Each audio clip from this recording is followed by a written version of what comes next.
দেখেন মানুষের কষ্ট অর্জিত টাকা দিয়ে গড়া বাড়ি ঘর ভেঙে চলে, দেখেন মানুষের স্বপ্ন কি করেছে। এই দুর্বৃত্তদের অবশ্যই শাস্তি হওয়া প্রয়োজন। এর জন্য আমাদের ফরিদপুর এক আসনের নবনির্বাচিত এমপি মহোদয় এসেছেন। না, লাইভ না, দেখাচ্ছেন।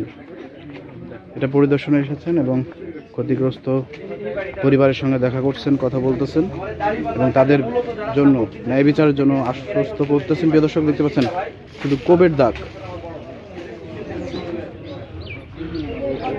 ভয়ঙ্কর পরিস্থিতি, মারাত্মক পরিস্থিতি, ভয়ঙ্কর অবস্থা। দেখেন প্রিয় দর্শক, আপনারা ভয়ঙ্কর বেরোন তো একটু দেখেন কি করেছে। মানুষের ভাবে ক্ষতি করতে পারে, মানুষের উপর জুলুম করতে পারে। 5 আগস্টের পরে কিন্তু এরকম ঘটনা খুব কম হয়েছে।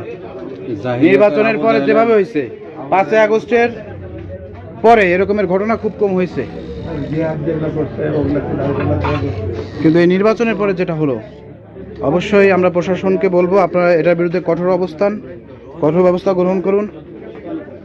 যারা দোষী আছে তাদেরকে শাস্তির আওতায় আনতে হবে। প্রিয় দর্শক, এদিকে সর্বোচ্চ আমাদের দাঁড়িপাল্লার ভোট পড়েছে বেশি এবং যারা দাঁড়িপাল্লা নির্বাচন করেছে তাদেরকে বেছে তাদের বাড়িতে আক্রমণ করেছে।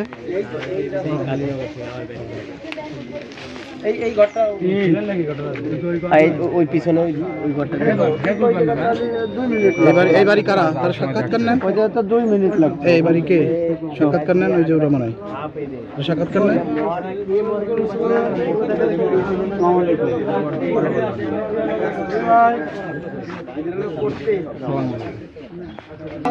ভয়ঙ্কর অবস্থা, ভয়ঙ্কর অবস্থা। আমাদের এখানে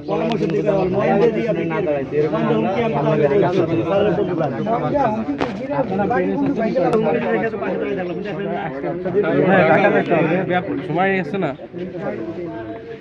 ঢাকা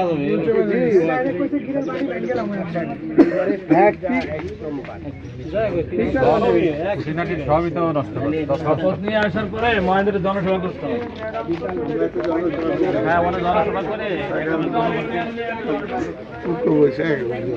এখানে জনগণকে ঐক্যবদ্ধ হইতে হবে এগুলো মোকাবেলা করার জন্য।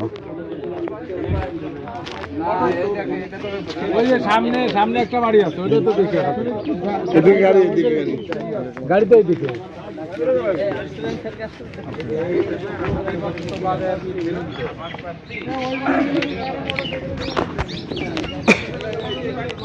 শপথের পরে নিস, শপথের আগে আসছি, শপথই তো হয় না।